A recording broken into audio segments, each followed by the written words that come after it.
Do you want to win $1 million on Underdog Fantasy this season? Correlation, leverage, and upside. I'm going to talk about all three right now.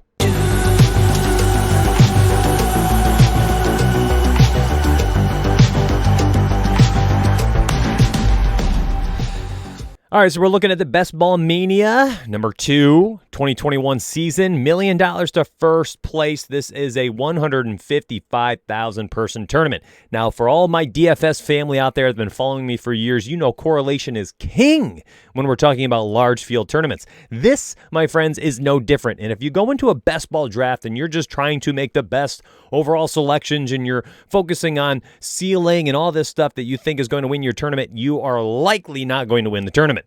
It is all about ownership. It is all about the value of said ownership and then the correlation surrounding each and every pick on your roster. Now, today, I really want to dive into exactly how I perceive the best way is to win a tournament like this. Now, I am going to show you many things. Number 1, going to be my best ball stacks, my preferred options. Number 2, I'm going to be showing you all of the Underdog Fantasy ADPs, how to leverage current ADPs, and how this should shift throughout the rest of the drafting season. What I tell you today hopefully will set you up with the right mindset going forward for the next 3 months of drafting. I'm going to show you 3 different offenses that I think will be popular this year, how you can leverage those situations, and how to best attack each situation as far as your drafting is concerned. All 3 scenarios will shift throughout the season as their ADPs change. So something that someone tells you today, they're going to give you a list of stacks and things like that,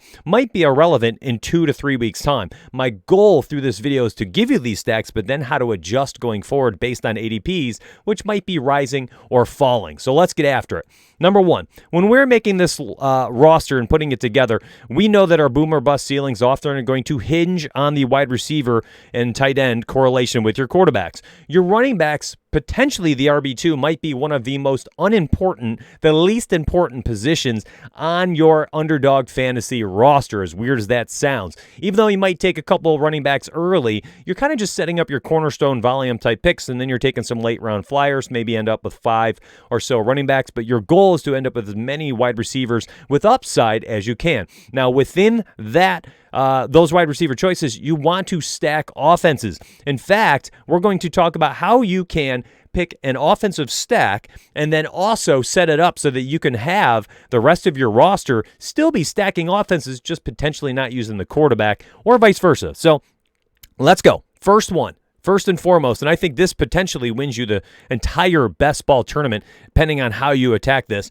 Matt Stafford, Cooper Kupp, Robert Woods, Tyler Higbee. How does this work? Well, I went through the ADP Underdog Fantasy, and I posted this Google Doc down below in the comments section. It's going to be the first comment. I'll pin it, and you guys can have this. If you watch this video, you can have this all year. And what I'm going to do is weekly, I'm going to update the Underdog Fantasy ADP, and I'm going to highlight my targets and fades based on ADP alone. My friends, someone like Ezekiel Elliott might be a great pick in May and a terrible pick in June, even though the circumstances of Dallas, him, his health, the offense has not changed one bit. The average draft position is entirely more important than the player themselves. So while you might get Davante Adams way down here at 16.2 as an average draft position and the wide receiver 3 right now, tremendous value, later in July when we know that Aaron Rodgers probably is back. Davante Adams is totally healthy. Everything's fine. You know, Davante Adams will then become the wide receiver 1,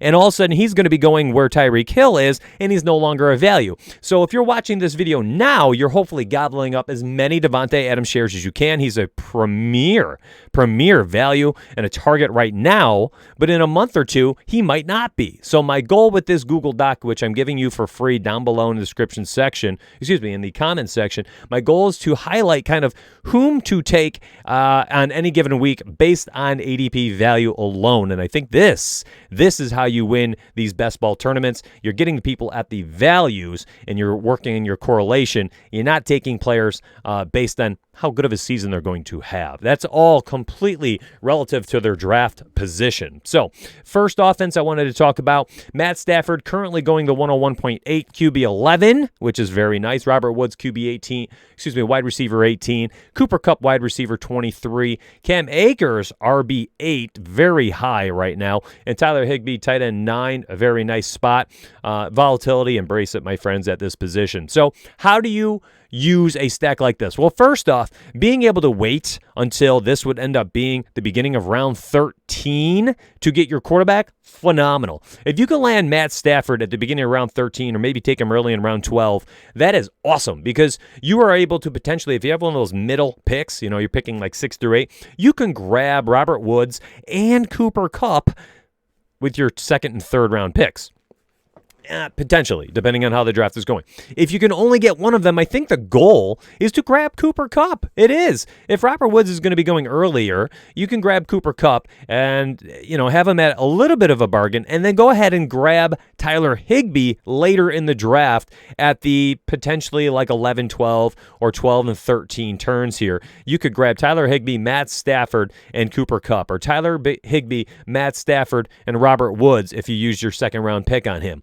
Now, why am I not touching Cam Akers in this as well? Well, listen, if Cam Akers does produce an RB8 season, he likely took some of the ceiling off of Matt Stafford's arm, which also takes some of the ceiling off the pass catchers. Tyler Higbee, somebody who is potentially going to have most of his value in the red zone, which is what we find tight ends and running backs often do, have their value tied up in the red zone targets and touchdowns. If Tyler Higbee does outproduce tight end 9, guess who probably didn't outproduce RB8? Cam Akers, and vice versa. If Cam Akers has himself a season, you know what? Tyler Higbee likely did not get his, 8+ touchdowns, which made him a phenomenal play at tight end 9. So if you are believing in Cam Akers right now at RB8, and taking him here, you are not likely taking Higbee. You are likely not taking Matt Stafford, Robert Woods, Cooper Kupp. Currently, Cam Akers, I think, is going too high, which makes Matt Stafford and the passing game the play. Now, if Matt Stafford in the passing game,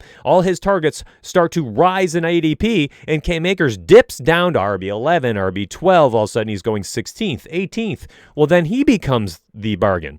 And depending on when you do these drafts, I think your philosophy on how you approach them does not change, but whom you choose does. So again, if you're stacking a team, an offense that you think could outproduce their current ADP, right now, the passing game is what you should be investing into. In a month, this might totally flip. No matter what, though, you are worried about correlation. To beat 155,799 lineups to end up as the first place team and win yourself $1 million, you're going to need to have multiple pieces on an offense that is scoring 30-plus points per week. That means if you have Stafford, Woods, and Higbee, and you're hoping for touchdowns galore, you got to stack them up. If you're just grabbing one of these players, think about the scoring system. Over there on Underdog Fantasy, it is a half point per reception, and you get your normal 6 points per touchdowns. So those PPR guys like Cooper Kupp potentially not going to be as valuable, which is why we currently see Robert Woods going as wide receiver 18, and he is ahead of Cooper Kupp, somebody who a lot of people envision as more of a PPR type player. Now, if we are off the Rams and we're moving over to the Bengals, another offense I think is phenomenal right now.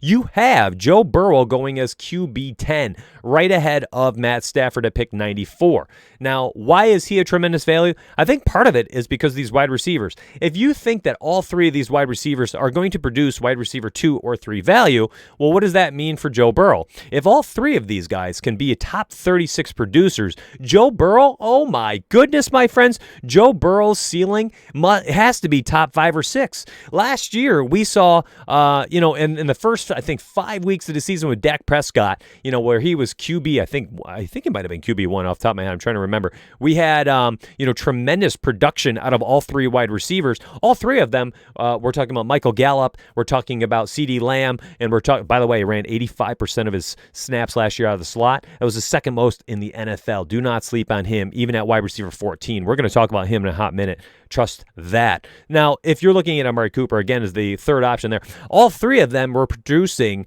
top 36 value through the first quarter of the 2020 season. If Joe Burrow's offense is allowing all three of these guys to be top 36, what in the world do you think Joe Burrow is going to be scoring per week? If Dak Prescott was able to make all three of those guys top 36 producers, top 40 producers last year while he was on the field, and that made Dak Prescott the QB1 to start the season. Joe Burrow, if he is able to have all three of these guys produce in a top 40 type production, my word, Joe Burrow at a QB10, a phenomenal play right now.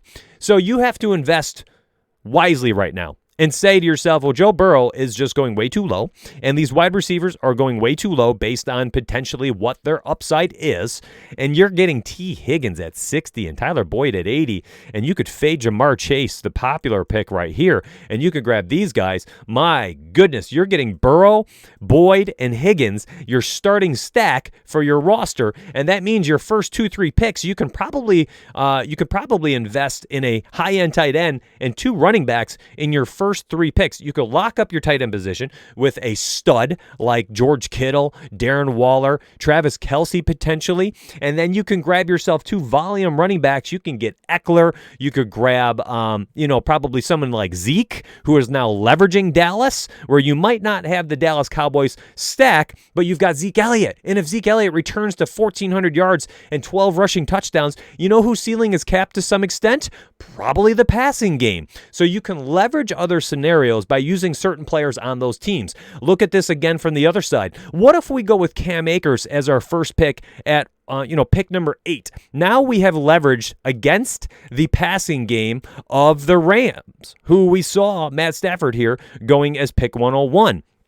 So if we leverage the passing game of the Rams, a popular stack this year on Best Ball, on Best Ball Mania, you can leverage them by using Cam Akers with your 8th overall pick. You can come back around, and you can go ahead and probably, at the very least, you could probably grab T. Higgins early and then grab Tyler Boyd, or get Jamar Chase and then go ahead and get Tyler Boyd late and then get Joe Burrow. So you'd end up using probably, what would that be, the 7th round and your 8th rounder to get these guys, your 7th and 8th to get Boyd and Burrow. And you started your draft with maybe, you could go Cam Akers, and then you could grab on the comeback around with your 17th, 16th pick. You could probably grab Jamar Chase, or if you want to go ahead and just grab another running back, 3rd rounder, you could go ahead and get your tight end. You can get Darren Waller. You could get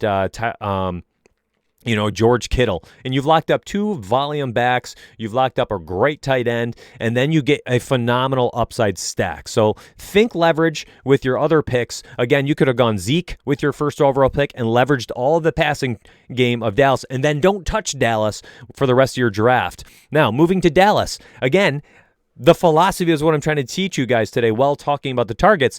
If you are taking Zeke, you are not stacking up the passing offense. If you're taking the passing offense, you are not touching Zeke at RB7. The same applies to Joe Mixon this year on the Bengals. The same applies to Cam Akers on the Rams. By the way, Joe Mixon is right here at RB 14.9. That ends up being, let me do it quickly, 8, 9, 10, 11, 12, 13. That makes him RB 13. So if you believe in Mixon and you're like, he's totally going to outproduce RB 13, pick 14.9. Well, if you pick Mixon this year, you probably not investing in Tyler Boyd at 80th pick, Jamar Chase at 48, T. Higgins at 60, and Burrow at 94.6 or whatever it was. You're not investing in those guys because you've invested heavily already with a very early, pick here, early 2nd round here, or maybe reach for him at the end of the 1st in Joe Mixon. So depending on what your choices are, you are leveraging situations across other highly owned stacks while then stacking heavily on a passing game of your choice. So you could go Dak Prescott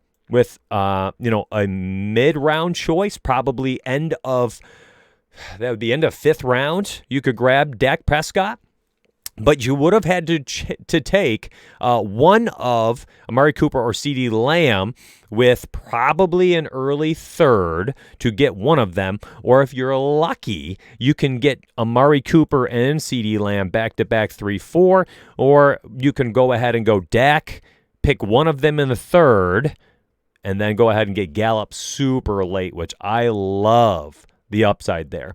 My choice this year, if you're making me choose, is going to be Dak. It's going to be CeeDee Lamb, and then Michael Gallup. I really, really, really like this opportunity here because, listen, if Gallup outproduces wide receiver 40, by the way, that is very close to what Tyler Boyd is going, which is mind-boggling to me. If you are going Dak, CeeDee, and Gallup, who's going to vanish here in the top 4, right? The first 4? Zeke or Amari? Somebody is not hitting their ceiling.